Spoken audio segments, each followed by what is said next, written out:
देखें क्वेश्चन क्या कह रहा है, कितनी 4 अंकों की संख्याएं अंकों 2, 3, 4, 5, 6 से बनाई जा सकती है। इन अंकों को लेके 4 अंकों की कितनी संख्याएं बनाई जा सकती हैं जबकि कोई भी अंक रिपीट ना हो, पुनरावृत्ति ना हो। ठीक है, तो हम लिखेंगे कुल बनाई जा सकने वाली संख्या। तो कितने संख्या आपके पास अंक कितने हैं, 1, 2, 3, 4, 5। 5 में से 4 ले लेंगे, 4 अंकों की बनानी है तो 5 में से कोई भी 4 लेंगे हर बार। तो कितनी बनाई जा सकती हैं, तो इनके चुनने के तरीके हो जाएंगे। तो फॉर्मूला क्या होता है आपको पता है, फैक्टोरियल 5 अपॉन 5 माइनस भाई NPR का फॉर्मूला है factorial n upon n minus r। हमने फॉर्मूला लगा तो क्या हो जाएगा, 5 में से 4 गई 1, तो इसको खोल ही देते हैं। 5 गुणे 4 गुणे 3 गुणे 2 गुणे 1 और 5 में से 4 की कितनी आ जाएगी, 1 से 1 काट दो या कुछ नहीं, कितना आ जाएगा, 5 को 20, 120 आएगा। तो कुल संख्याएं कितनी होंगी, 120 संख्याएं बनाई जा सकती। चलो इसी में हम एक क्वेश्चन और शामिल करते हैं, सुने। इस क्वेश्चन में क्या कह रहा था, 4 अंकों की कुल कितनी संख्याएं बनाई जा सकती हैं। ये 4 अंक हटा दें, इन अंकों से लेकर कितनी संख्याएं बनाई जा सकती हैं, अंक नहीं बता, वो कह रहा है ये अंक दे दिए उसने, इन अंकों से कुल कितनी संख्याएं बनाई जा सकती हैं। अब उसने ये नहीं कहा कि कितने अंकों वाली, अंकों की पुनरावृत्ति तो नहीं करनी है, हम एक अंक की संख्याएं बनाएं। तो 5 ठैया तो जेई बन जाए, 5 ठैया तो जेई बन जाए हैं। फिर 2-2 अंक की बनाए, तो इन 5 में से कोई 2-2 अंक ले लेंगे।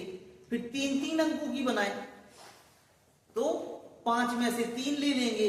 फिर 4-4 अंकों की बनाए, तो 5 में से 4 ले लेंगे। फिर 5-5 अंकों की बनाए, तो 5 में से 5 ले लेंगे। तो कुल कितनी संख्याएं, सबका जितना जितना आंसर आए जोड़ दो, तो टोटल संख्याएं मिल जाएंगी। नहीं आया समझ? क्वेश्चन में थोड़ा सा चेंज, वो कह रहा है इन अंकों से लेकर कुल कितनी संख्याएं बनाई जा सकती हैं जबकि किसी अंक की पुनरावृत्ति ना हो। उसने इतना पोर्शन हटा दिया, इतना पोर्शन इसमें डिसाइड था कि सिर्फ 4 अंक की बनानी है बस। उसमें उसने ये नहीं कहा कि 4 अंक की, उसने कहा इन अंकों को लेकर कितनी संख्याएं बनाई जा सकती हैं। तो जैसे अभी हमने बताया कि हम क्या करेंगे, पहले फर्स्ट नंबर 5 इन 5 अंकों में से एक अंकों वाली कुल संख्याएं, कुल संख्या। तो क्या हो जाएगा बेटा, 5p1 यही होगा 5p1। तो हमें पहले से ही पता है 5, हमने खुद ही कहा था 5 की 5 बनेगी। ठीक है, अब दूसरा, इन 5 अंकों में से 2 अंकों वाली, कितने अंकों वाली, 2 अंकों वाली कुल संख्या। तो क्या हो जाएगा, 5p2 2 अंकों वाली, तो क्या हो जाएगा, फैक्टोरियल 5 अपॉन 5 माइनस 2, यानी कितना, 5 में से 2 गया 3, तो 5 गुणे 4 फैक्टोरियल 3 अपॉन फैक्टोरियल 3 से 3 कट गया, 5 को 20। ठीक है, नहीं आ रहा समझ में। अब इसी प्रकार से 2 अंक हो गए, क्या करेंगे फिर अपन, अब 3 अंकों की ले लेंगे।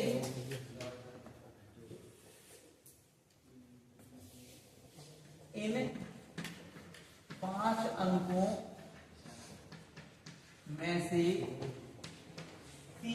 अंकों वाली संख्या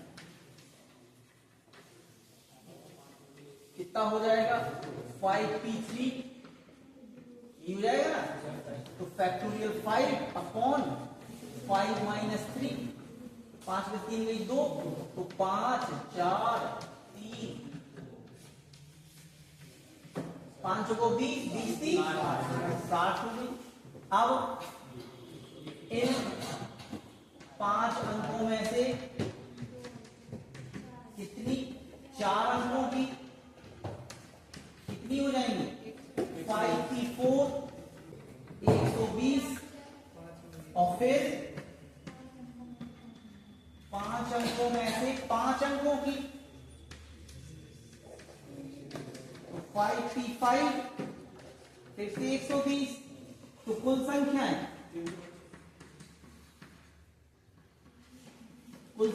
जोड़ दो। कितना आया था पहले 5, फिर दोबारा में कितना आया था 20, दोबारा में कितना आया था 60, फिर कितना आया था 120, फिर 120, टोटल कितनी 325 संख्याएं बनाई जा सकती। तो क्लियर हुआ। तो क्वेश्चन में हल्का सा मूवमेंट हुआ तो आंसर भी अलग आने लगा।